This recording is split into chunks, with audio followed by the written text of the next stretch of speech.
Welcome to Miracles in the Middle, the podcast that celebrates the extraordinary stories of individuals navigating adversity and challenges in life.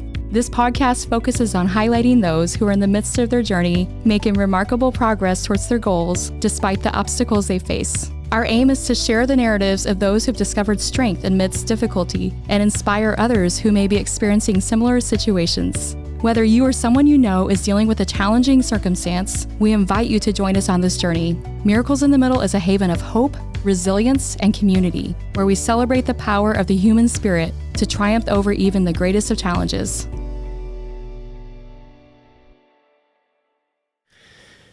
All right, everyone, welcome to another episode of Miracles in the Middle podcast. I'm Jared Swanson, and you all know Elizabeth Taylor, our other host here. I'm so excited to have our guest, Abbie, in studio. We're going to hear all about her story. And Elizabeth, you know her pretty well. Why don't you give her an intro? Yeah, welcome everyone. We're excited that this is episode number 2. So we're still pretty fresh to this podcast, but we're so excited and passionate about where this is going and where it's headed. And I've been so excited to start, talking to people and finding out and sharing, about our podcast and then finding people we want to interview. So one of the first people I ran into recently is someone that's pretty new in my life, but she became just a dear friend very quickly. So I want to introduce you to Abbie VanDerPuy. Did I say it right? You got it. All right. Just so you know, I've been practicing that a little bit, trying to get that right. We're so excited to have Abbie with us. And, I met you, how many months ago was this? Like maybe 6 months ago I met you? That's what I'm thinking. It wasn't that long ago. It's definitely within the year. Yeah, we attend church together. And we have a small group that we're in together, and she shared her story recently, which is a whole nother story there, because I'm still waiting to share mine with her, and she's ready to hear more of it. Yes. But while she was sharing her story, I was so just blown away by her experience and some of the things she's been through that I asked her to come on the podcast and share with us. So basically, I'm trying to think where we should start, because it's such a huge start and a huge beginning. But I will say Abbie is a stroke survivor. She had a stroke at 37. Yes. I believe it was. So very young and very unexpected. And I'm just blown away by who she is and the ways that she's learned to overcome and the ways that she's learned to cope with the middle places in her own story. So I'd love to hear more from you, Abbie, and maybe just start out telling us what transpired when you had the stroke, first of all. Sure. I had the stroke, like she said, at age 37. It was June 12th of 2015. It's one of those dates that will be forever emblazoned in my mind. It was a Friday night. I had a really hard day at work and probably the worst commute I'd ever had. And I say all this to kind of lay the groundwork for the stress level that was happening at the time of the stroke. So I was at home, I'd had some dinner, and I was on the phone with my mom telling her about a really bad run-in I'd had with a coworker that day. And it was in that instant of telling that really stressful story that my mouth began to go numb. And the only way I can describe it is like it started like from the back of my throat and just started moving forward towards my chin. And I didn't know what was going on. I just knew something was very wrong. Yeah. And I probably wasn't clearly expressing to my mom what was going on, because I think I remember saying something like, my mouth's going numb, my mouth's going numb. And I think the panic started as the numbness was spreading. And she just kept saying, I don't understand what's going on. And I remember saying to her, just get in the car and get here fast. My parents lived about 3 miles down the road. I was living at the time in Washington State in my hometown where I grew up. And I just said to her, as my mouth started getting increasingly numb, my vision started going. And I know now that it was double vision, but at the time, I didn't know what it was. And because I didn't know it was double vision. I didn't know if I had closed one eye, I could still see. So to me, everything, I was just going blind. And that was absolutely terrifying. Wow. And so at that point, I said to her, I need to hang up and call Aunt Beth. My aunt is a doctor, and she lived about a mile down the road from me. So in my mind, I still wasn't thinking 911.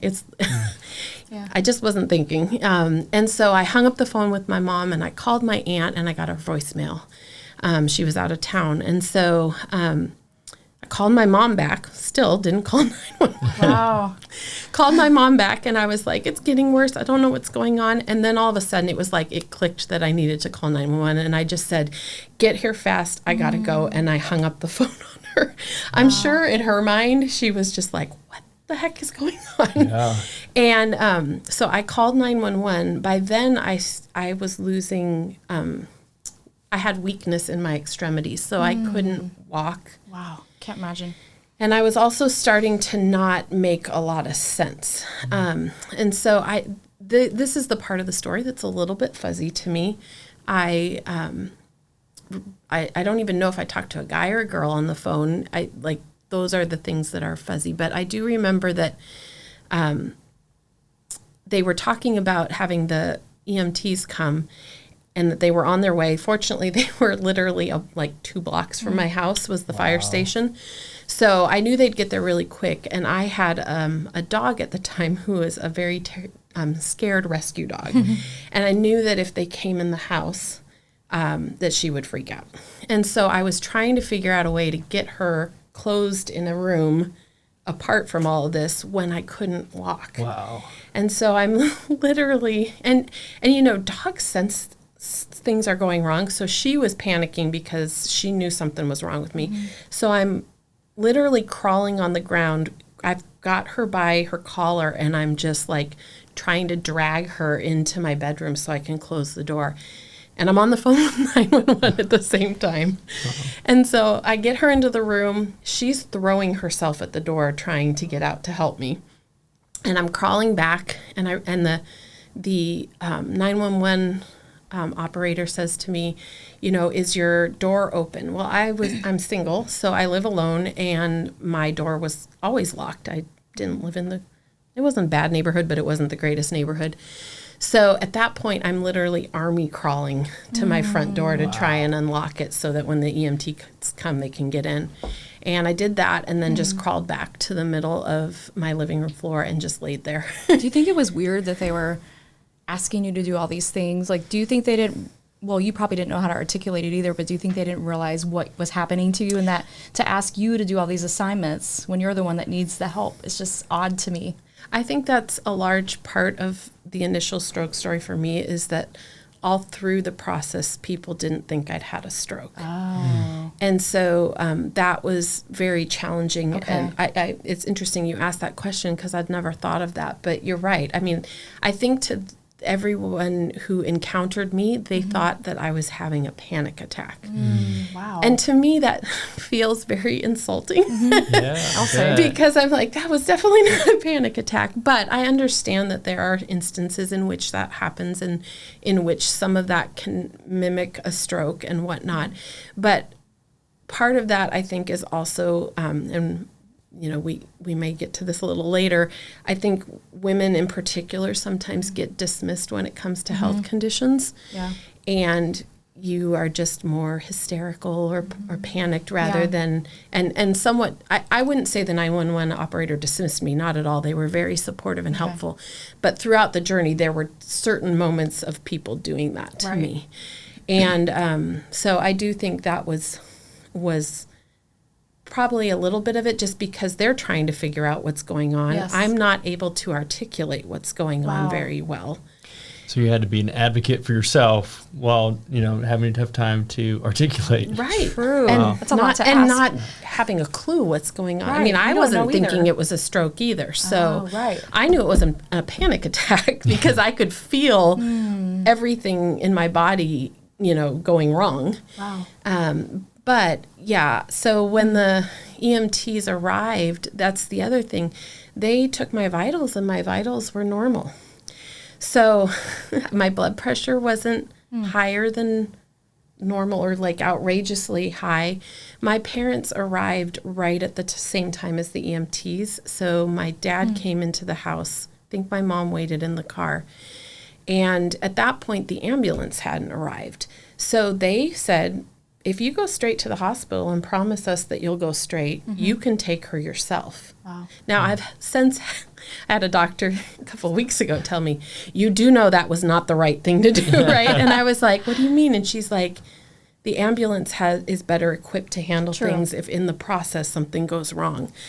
Yeah. But at the time, they weren't there, and my parents were willing. So I think part of that was what you alluded to. I don't know that at that time anyone was really realizing how serious it was. But what's interesting is I couldn't walk. So they, the EMTs and my dad are carrying me out to the car. That would never happen with a panic attack, right? I don't know. Or do you think it could? I mean, I don't know enough about panic attacks. I don't either. I guess to know how much it can inhibit you from doing things. But I don't know. But I was like, wow, a dead weight, a wet noodle. That's huge. Yeah. And so they put me in the back of my dad's pickup. And that's where things get fuzzy for me, because I can remember my dad driving. It was about a 15, 20-minute drive from my house to the hospital. Wow. So, but they did go straight there. When I got to the hospital, they brought out a wheelchair, and I remember being carried into the wheelchair and then wheeled into the ER.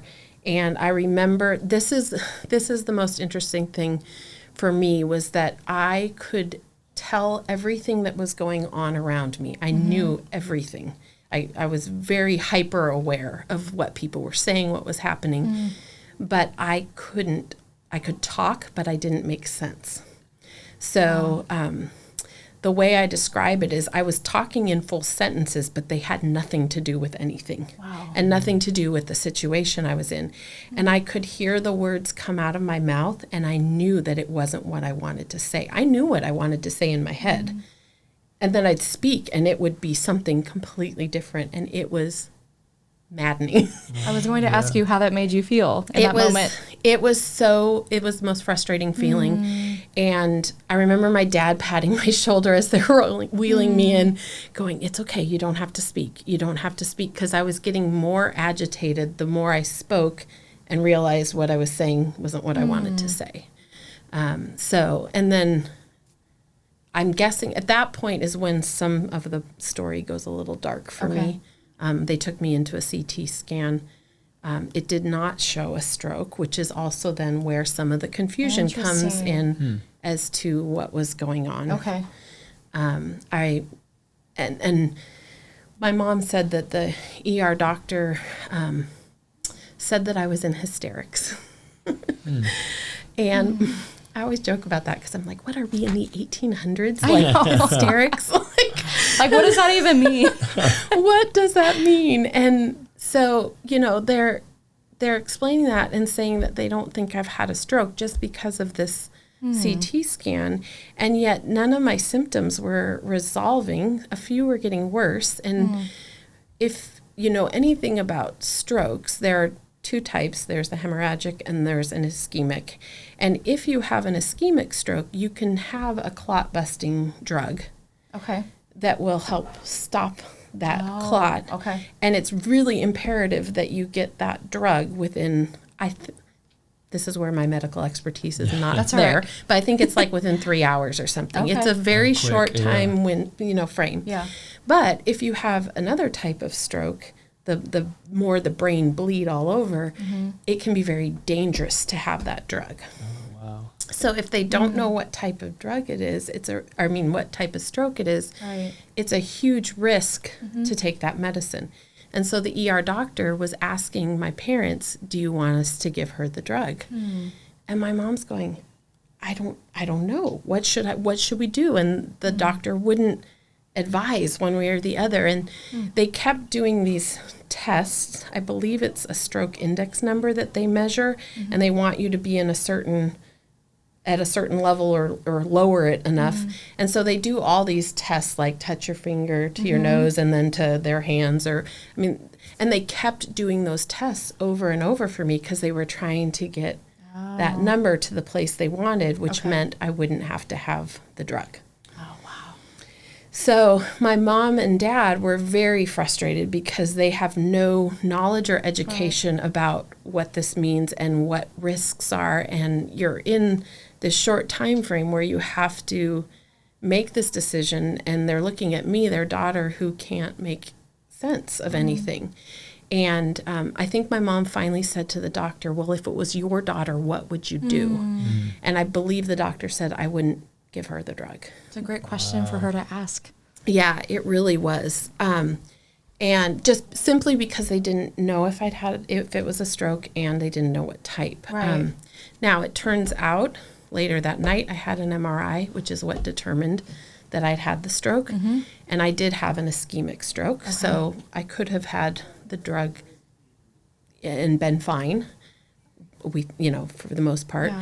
Yeah. But it's just a risk that you didn't know. And my numbers were coming down enough. Some things were resolving that I think everyone felt comfortable not giving me that drug. Will you set up for us something that you mentioned to me the other day of the experience and when you found out it indeed was a stroke and how you felt in that moment? Because I felt that was really important for others who are walking through a diagnosis or finding out some really difficult information and they're all alone. Yeah. If you could share. So at the point at which they decided to tell me that I'd had a stroke, my parents had gone home for the evening.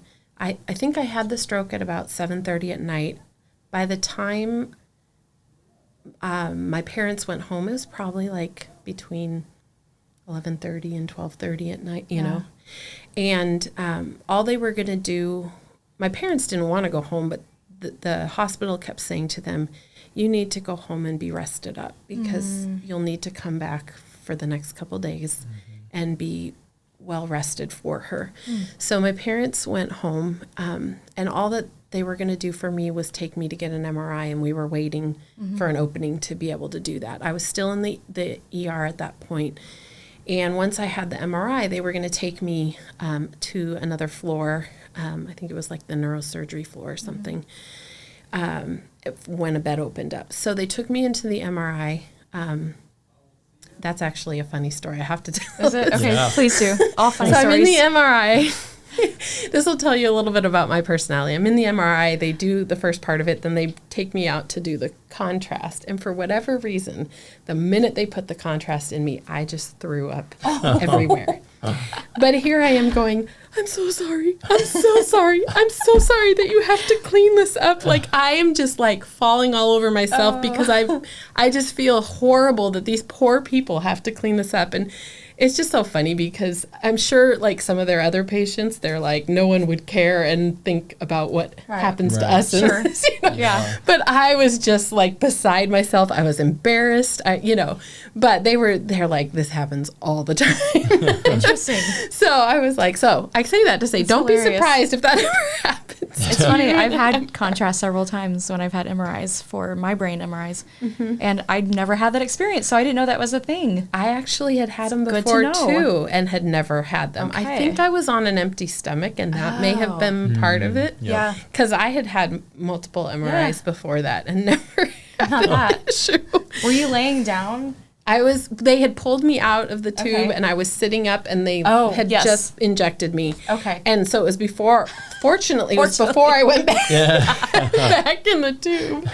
But, here I am. I can't see. Oh. I can barely talk. I forgot you were still in that state. Yes. I was going to ask you, like, how were you able to And yet I'm still worried about, what they have to go through. Oh, Abbie. So anyway, they take me up to the room, and I think it was maybe about 2 or 3 in the morning. A doctor comes in. I can't see her. I know, I can see her and she's standing at the end of my bed. Side note, I'm in a room with a 90-some-year-old and an 80-some-year-old. Oh, no. So I'm like, one of these things is not like that. Like, I am too young to be here. That's right. And she's standing at the end of the bed, and she says to me, I'm Dr. So-and-so. I can't see her. And she says, we got your MRI back, and you've had an ischemic stroke. And basically, that's the gist of what she said. I didn't get to ask questions. I couldn't have articulated a question, even if I wanted to at that point. And then she says goodbye and walks away. And I am literally sitting in this bed at 2 a.m. by myself with eyes that don't work and a brain that's not really working, trying to process the fact that I've just been told at 37 that I've had an ischemic stroke. And my parents aren't there to help me through that or to ask questions. And it's one of those things that I think that's an angering part for me, because I'm like, I felt so incredibly lonely in that moment and so lost. And I just laid in that bed and I just cried. I didn't know what else to do. Yeah. And so in hospital rooms, in hospital beds, you don't get a lot of sleep. If you've got roommates, you hear them all night, and nurses are coming and going, and they're so gracious and they were so kind, but they're waking you up constantly, right? So I think I slept a little bit, but it wasn't until the next morning that my mom came in. My dad had dropped her off to go park, and she walked in, and the first thing I said to her was, they told me I had a stroke. And my mom's first response is to ask me all these questions. And I'm like, I don't know. That you didn't know the answer to. I don't have any You couldn't answers. even ask probably either. Yeah. And I cried and she cried. And then my dad got up there too. So it was a very, I think that's probably one of the darkest moments of that journey, was that. I can see why. Telling of the diagnosis. And that was it. It was just dropping a bomb, and then you're on by yourself. Yeah, on your own. Yep. So it was a hard night. I don't remember much else about my thinking process at that point. I think I was too exhausted. Finally my brain was just like, I'm done. Been thinking too much. Because the funny thing is even though you can't communicate, your brain is going a mile a minute. Especially yours, the way that you operate at a high level. And you're like planning everything. Yes. You want to know what's going to happen next. So that's a lot to just be. Right. And to go to sleep right after that. Yeah, it is.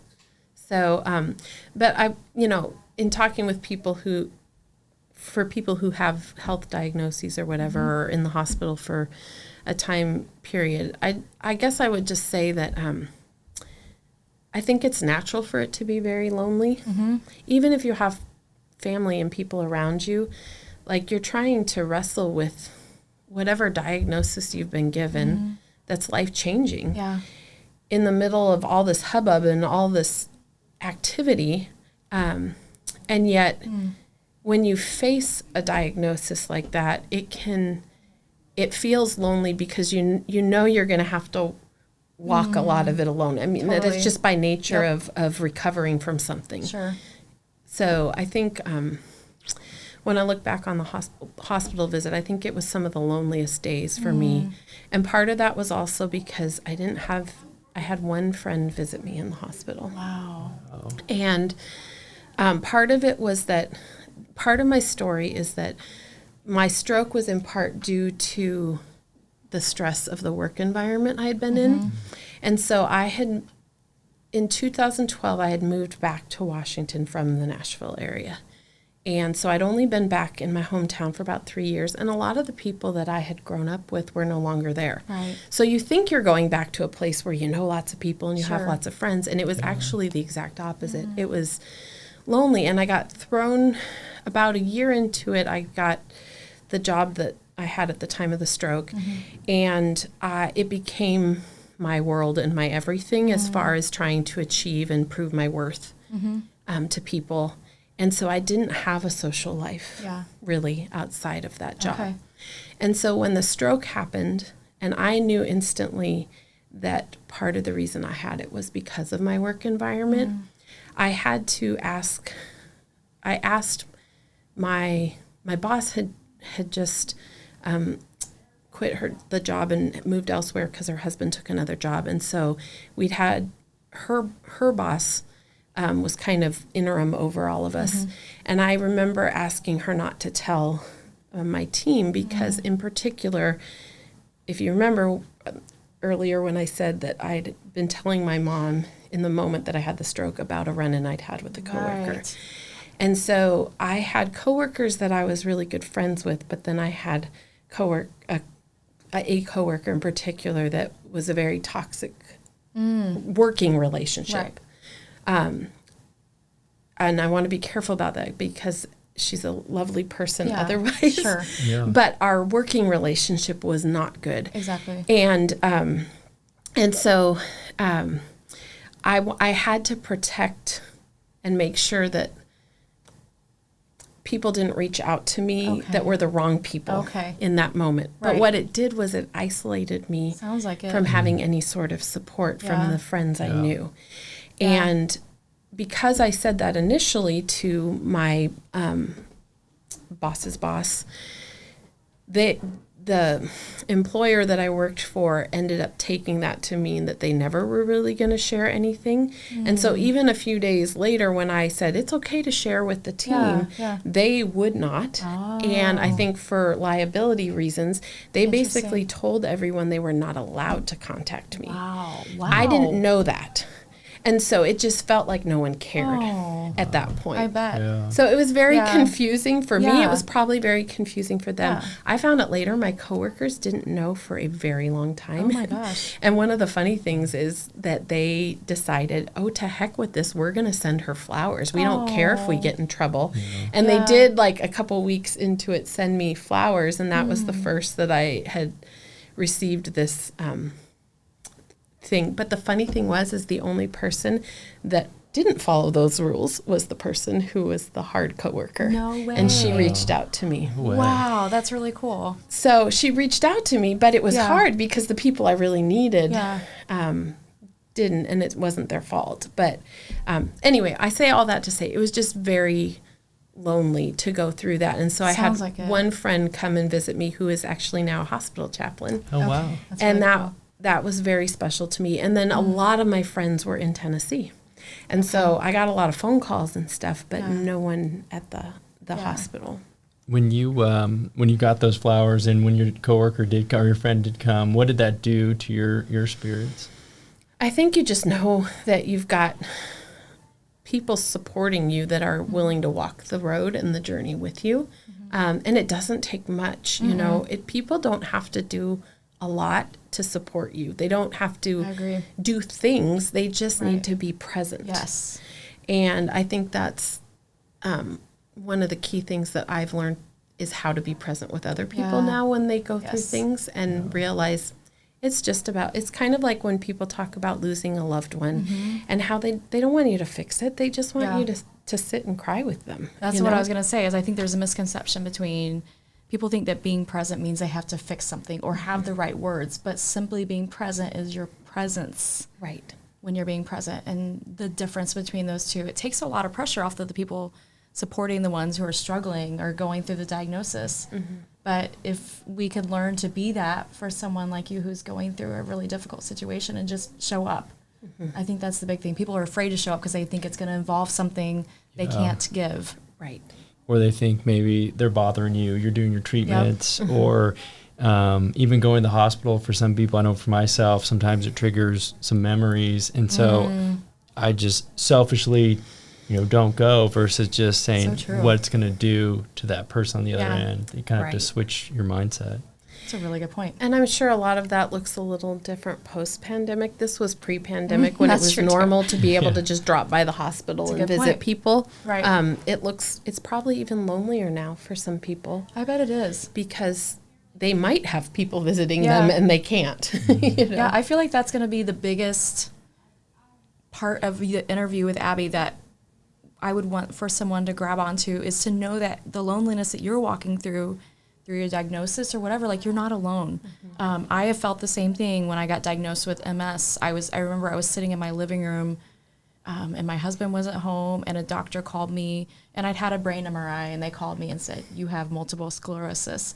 And I was sitting alone in my living room and there's just no way to really articulate the emotions that wash over you when someone tells you something heavy. And I don't know about you, but all of a sudden my future was laid out in front of me and it looked very dark. And I just thought, how the heck am I going to get through this? So I know a lot of people that are listening or watching this probably have gone through the same emotions. But just know that you're not alone. Like we have faced that as well. And there's a lot of us that have walked this road. And I think the more we talk about it, the more it can take the sting out of the loneliness to know that others are walking this road with us. I agree. And we can be there to support each other. And I didn't realize our stories are so similar in how that was delivered. I know. Being alone, having them just kind of dump the news on us after. And then goodbye. Yeah, my husband was at work. Yeah. So I was just, and I said before, but the first thing I did when I found out what I was diagnosed with was I got on Google and I looked it up. And the first thing you start seeing is stories about people in wheelchairs. And I've always been afraid of, I shouldn't say I'm afraid. I've learned to overcome the fear, but I have struggled with fear of being blind. And then not being able to walk. And so coming face to face, it sounds like you might have had similar fears that you've had to work to overcome. And so coming face to face with that, like, how did that make you feel? Like in that moment where you're face to face with like maybe one of your greatest fears, whether it be not being able to walk for a minute. I tell you what, the scariest thing was not being able to see. Okay. That completely freaked me out. I can't imagine. And, I don't even know that I could process what I couldn't think in the future, but in that moment, it was terrifying to be in darkness. Because you might be thinking that's forever. True. Right. Oh yeah. Absolutely. You don't know. Part, yeah. Absolutely. And like I said, a bit into the weekend that I was in the hospital, I realized that it was double vision and I could close one eye and see. And that was like the most relieving thing to me. I don't even know that I ever thought about not being able to walk for a long period of time, which is interesting. My grandpa had a stroke at 67. Wow. He had a stroke and died 10 days later. And his was the physical side of it, like not being able to walk and stuff. So you would think that I would have been hung up on that because I knew the reality of that. But it was not being able to see and the frustration of not being able to talk. Yeah. And one of the things I tell people that, I mean, everyone who knows me knows I preach this over and over again, is if you have a loved one who has a stroke or any other type of brain trauma or issue that has to do with cognition, if they cannot communicate, whether they can't communicate at all or they are like me where they were talking but not making sense, the assumption is because someone can't communicate with you that they can't hear you. And that is absolutely not true.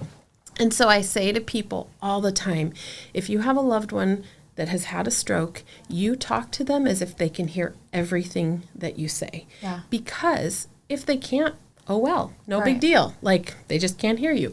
But if they can understand you, the fact that you treat them and talk to them like you can understand them will totally take their stress and anxiety level down. It will make them feel at peace. It will make them feel understood. Yeah. And I also think it's important because if you're having to make really important decisions as a family with someone who can hear you, you have to be cognizant of the fact that they might be able to hear those discussions. So take them outside the room if you have to have them. Good point. But it is absolutely one of the biggest messages I want to get across. I've said it to numerous people who have come back to me later and said, thank you so much. We went through the same thing and we found out that they could hear us the whole time. And so I think that is one of my biggest crusades is to like make sure people understand that. You're advocating for the ones who can't advocate for themselves in the moment. And that could literally change someone's life for the future. And that friend who visited me in the hospital, who's now a hospital chaplain, has said to me on numerous occasions, she's like, your experience has changed the way that I minister to people when I'm in the hospital. I always believe now that they can hear and understand me. Wow. That's beautiful. And that's like one of the biggest compliments someone could give me. You know, I think when you have any sort of challenge in life, whether it's health or any challenge, if someone else can learn and be a blessing with what they've learned from your story, that's one of the biggest blessings to me is to know that what I went through has been used for good for someone else. Amen. I agree. Yeah. That's huge. That's the backbone of this the podcast. Yeah, absolutely.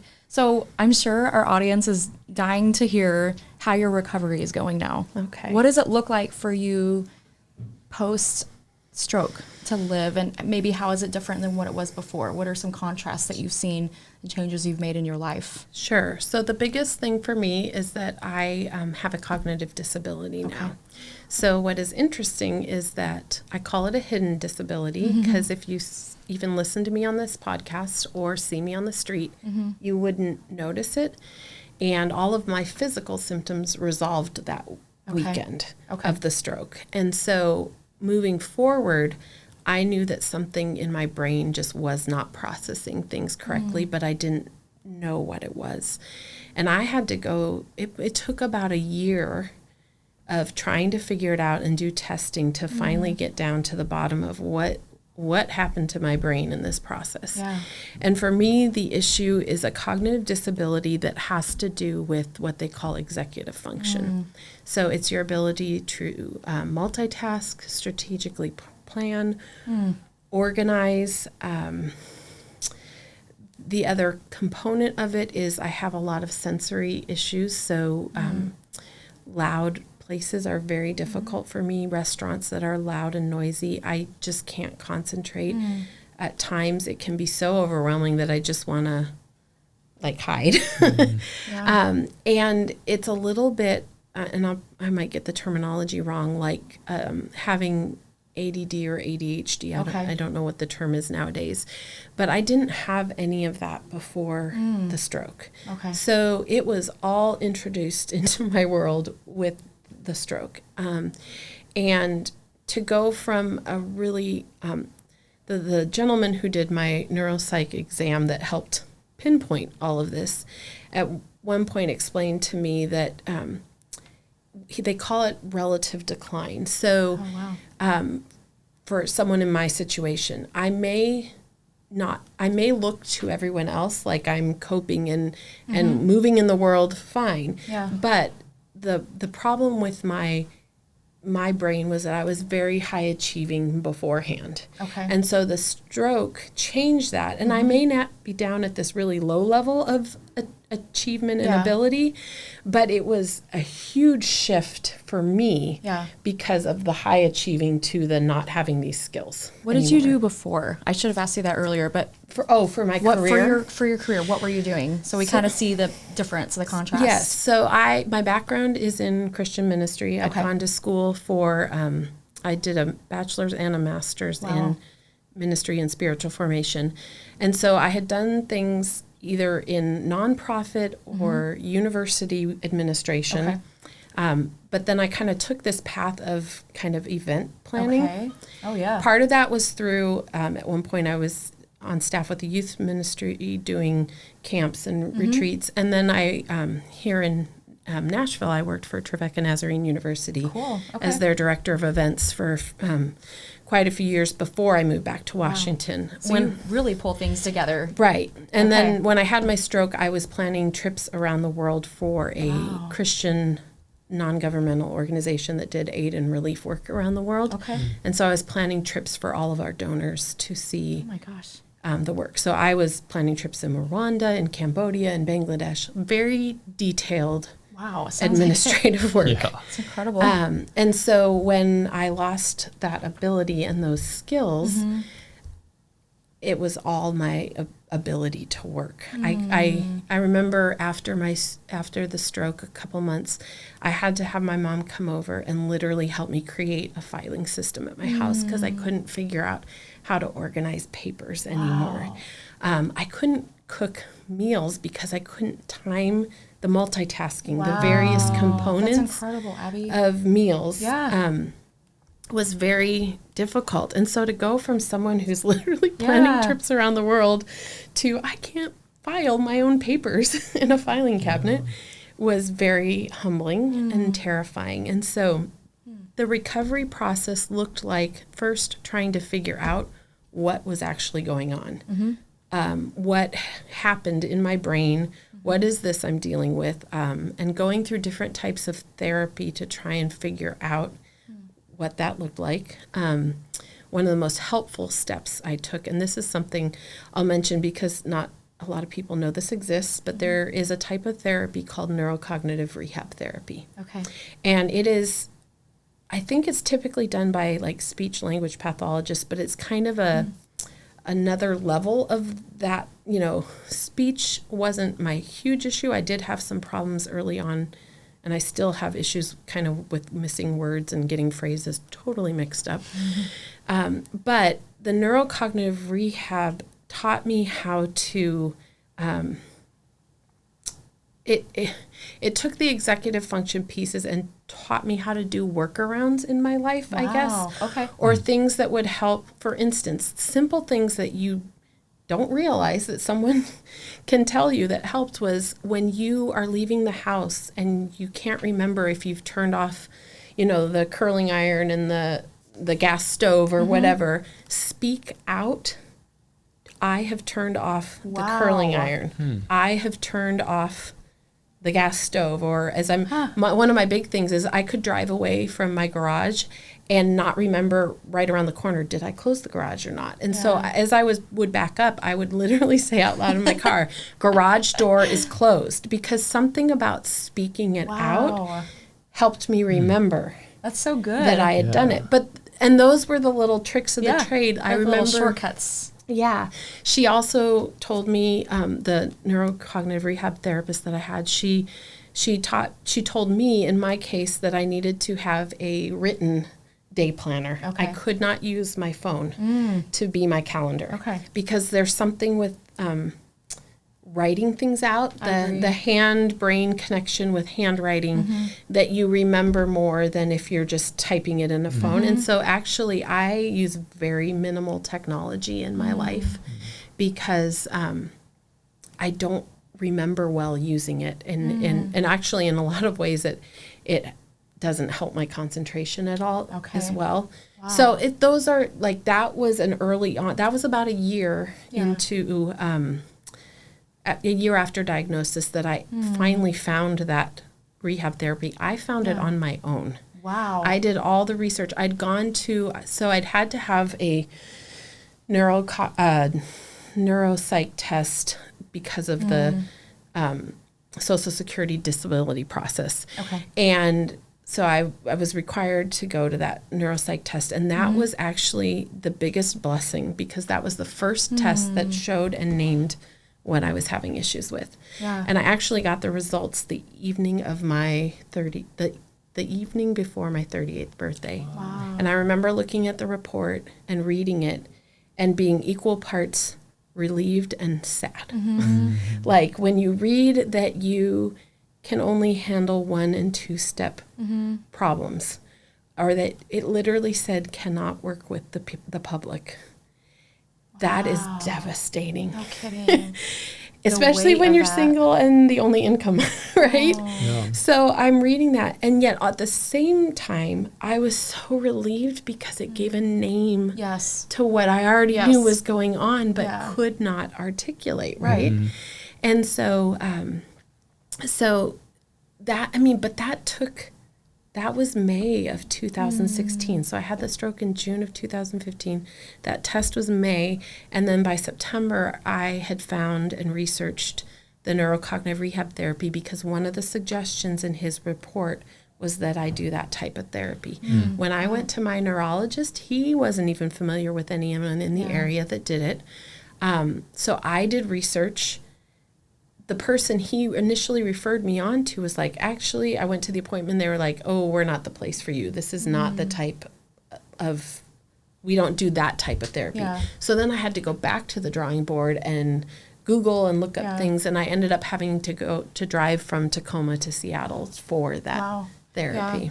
You know, when you say that, it reminds me of what I've been through on my journey with MS as well, in that we have to be our own advocate and our own researcher, our own detective. And I always say I'm not trying to place blame or something on doctors per se, but recognizing they don't even have sometimes even the qualifications to help us figure out what we need. So I think it's so important. I've learned that in my journey. It sounds like you have as well, to be our own advocate and to never stop exploring options for yourself.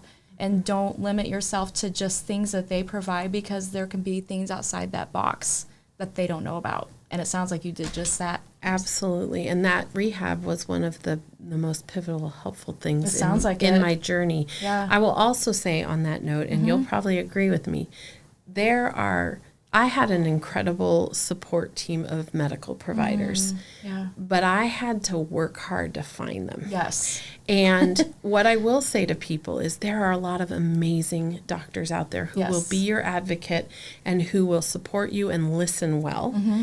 But there are also a lot of medical providers out there that will dismiss you and will not support you, or it's not technically bad advice, but it may not be the best advice for you in your situation. Not even not be relevant either for you. I have found, tell me if you feel the same, that it's important to talk to others and ask their opinions about doctors. And I even started a Facebook group, Hope and Healing for Chronic Illnesses and Conditions, where even in that group, and I know there's a variety of other ones, even on social media or even in person, where we all discuss different doctors and ways that they've helped us. And I think staying in touch with community and hearing others' thoughts about their interactions with a certain doctor can be really helpful. I know that now. I don't know that I would have said I knew to do that then. And so I had a couple situations with doctors that were horrible. Yeah. Very just not life-giving. In fact, one of the situations was actually pre-stroke. I knew that I was having issues with my blood pressure and that something wasn't right. I've been having visual migraines, visual aura migraines. Okay. So I'd found an awesome neurologist, but the cardiologist I was going to at the time was very dismissive, and I said, my blood pressure is not under control. I had been on blood pressure medicine for quite a few years, but because of the stress, it had spiked and was out of control. Yeah. And I was at that point where I knew that it was a danger, like an immediate issue that needed to be resolved. And I remember the cardiologist saying to me, well, it's just diet and exercise. And he wasn't wrong in that, but it was a crisis right then. It wasn't like I have time to figure out diet and exercise that takes a while. I need to figure out this medicine right now. Right. And so he just kind of said that, dismissed me, and sent me on my way. I remember crying on my way home. This was like 2 weeks before I had the stroke. Interesting. Now, one of the things he did do was give me I had a month-long heart monitor on when I had my stroke. But I don't think it was oh, yes. The chances. I had it on. And you know what? They couldn't use the data because of the stroke and going into the hospital, they took it off and stuff. So it was really frustrating because they couldn't analyze what happened, because I was like a couple weeks into it. Yeah. But after I got out of the hospital, I was like, I'm not going back to that cardiologist. He did not take me seriously. And now I've had a stroke. And I felt like, I'm not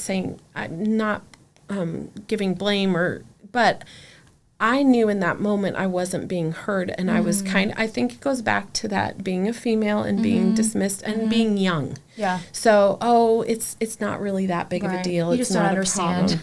Right. So I never went back to that cardiologist. Good. I found a new one who was amazing. Probably one of my favorite doctors back in Washington that I had. But the reason I say that is to say to people, sometimes we trust medical providers simply because of a degree or because of schooling. Yes. If you know in your spirit and your gut that something doesn't feel right, do not hesitate to find a doctor who will be your advocate. Amen. There are plenty of wonderful ones out there. There really are. So, and then I would also say, sometimes the traditional stuff doesn't work either. Right. So, and I know that's a large part of your story. Right. Yeah. Be willing to think outside the box and try things. So I guess those are some of the key things I would say to anyone going through this is just, you have to be your own advocate when you're walking through this, and you kind of have to get a thick skin about it. I'm a people pleaser, so it was very hard for me to speak up. Yeah. That's what I was going to ask you. I'm sure there's a lot of frustration throughout the whole process, and probably at times where you just maybe wanted to give up, or sounds like you turned that into determination to find the answer. Maybe you just kind of walk through that. I think the biggest part of my story that I haven't gotten into is that for me, the recovery was largely in part a faith journey. the thing I like to say is that God restored my soul. And because beautiful. I was, in the stress of work and stuff, I was striving after people's opinions and what people thought of me and wanting, I didn't really want to climb the ladder work-wise, but I felt like I had to because I all I had was career, right? And didn't have a family, like a family of my own. Right. And so I had gotten on this like rat race of trying to prove my worth to people. And so when the stroke came for me, I felt like I don't believe God causes sickness and disease, but I have always said that I know that he uses all things for good to those who love him and are called according to his purpose. And so for me, that is what I held on to in the early on, was that I know that God can make good from this. He can use it for good. And so the determination was that I was going to allow him to do what he wanted in my life through this, whether that is going back to work at that time, because for the longest time I thought I'm still able to go back to work. I'm going to, and it took a long road of grief and dealing with, no, my disability is not allowing for that. But at the same time, I always had the mindset that he could bring beauty from ashes, and I think that is what he faithfully did. Because for me, the biggest component that I had to wrestle with, not so much with cognitive healing or physical healing, was like emotionally, mentally, spiritually, what got me to this point? What was the stress and anxiety in me doing? And part of that I had to deal with because the reality of having a repeat stroke was huge, right? I didn't even think about that. Yeah. Oh, that was always on my mind. In the first couple weeks, very much so.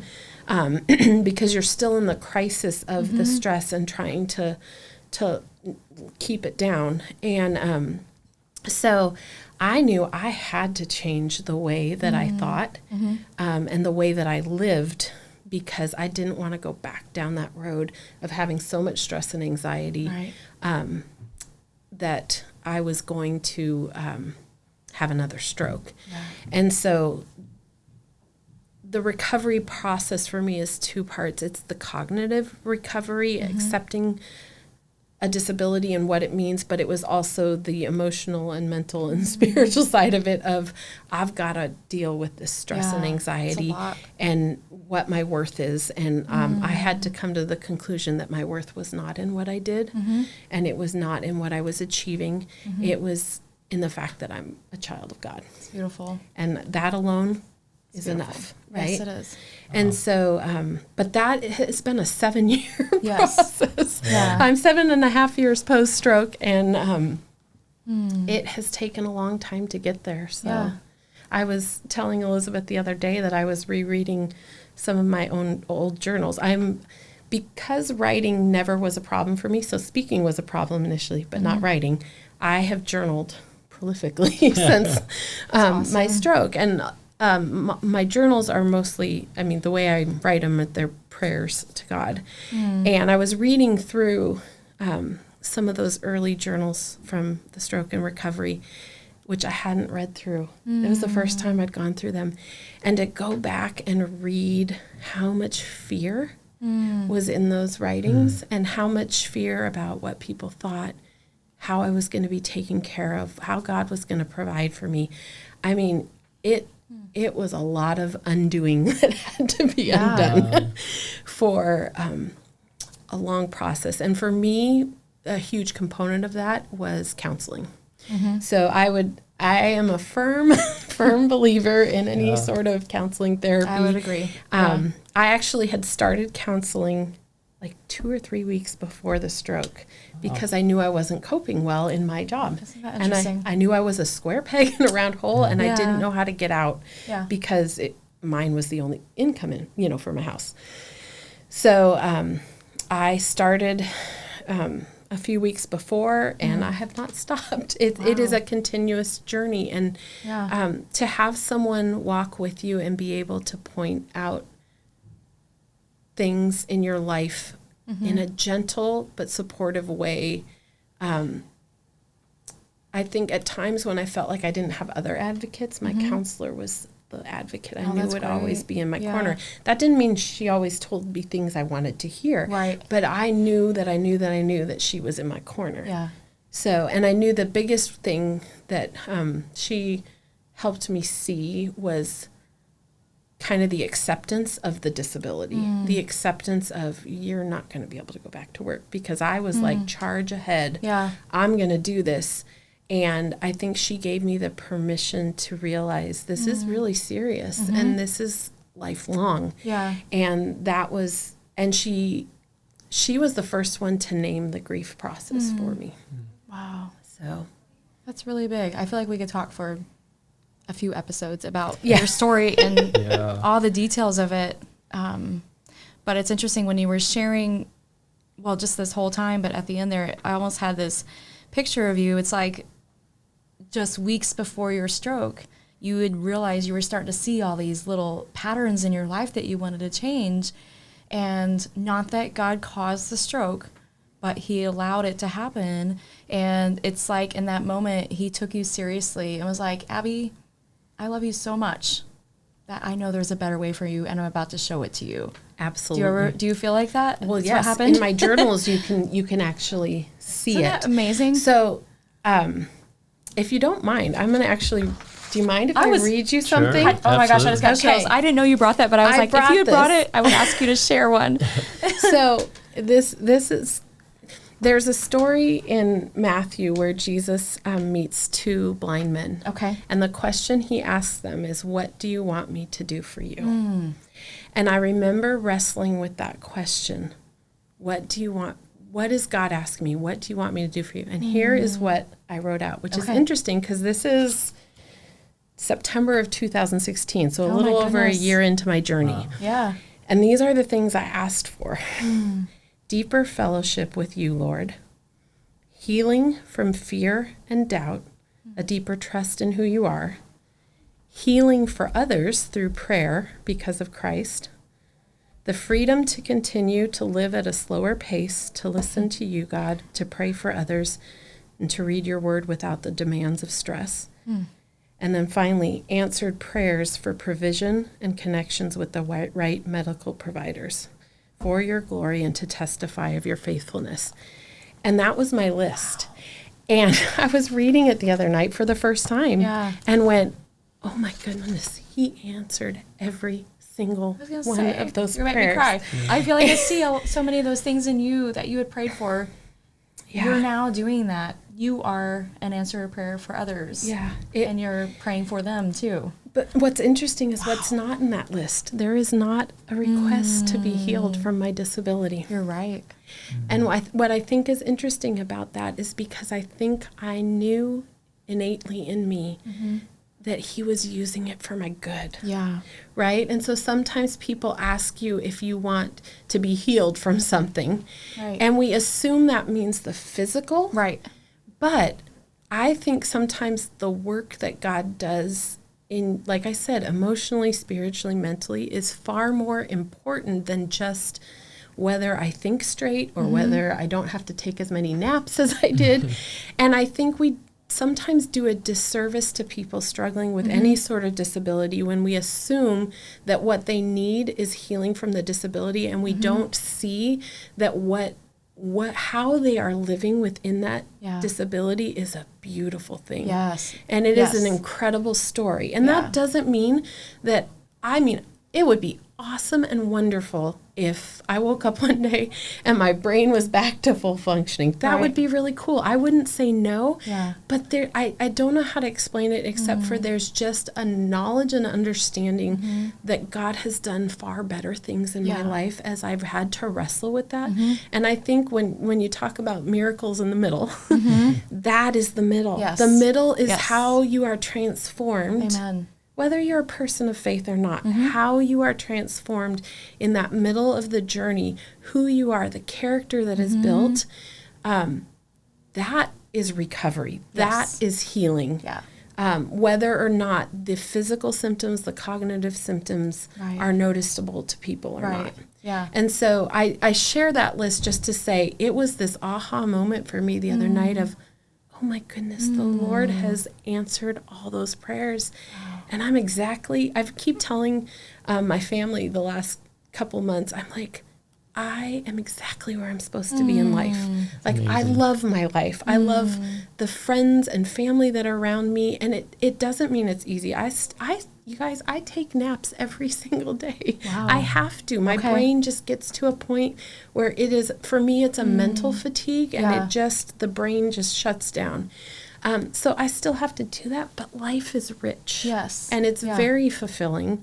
And Elizabeth knows this about me, but one of the things that has come out of this is in the inability to work a full-time job, because my background was in Christian ministry, and I'm a very quiet, contemplative person by nature anyway. I started realizing that God was using my life to quietly just pray for people in the quietness of my own home, and write notes of encouragement. And so I think that's why life is so fulfilling for me now, because that's limited. I can't do that all the time. I get tired really easily. But my calling, I'm living it out, even if I don't have a career that I'm living out. And so it is just a beautiful thing. And because I've been able, for a while I shared my story on Facebook. I don't have a Facebook account anymore. But I'd share these posts on about the stroke recovery, and people started commenting and being, friending me because they had a family member who was going through the same thing, people that I didn't know. And I also started posting times that I would pray for people and keep it confidential, and they could just message me. And y'all, I'm telling you, I got requests in droves, and I just, at some point I went, okay, pay attention. Maybe God is using you in this way, right? Wow.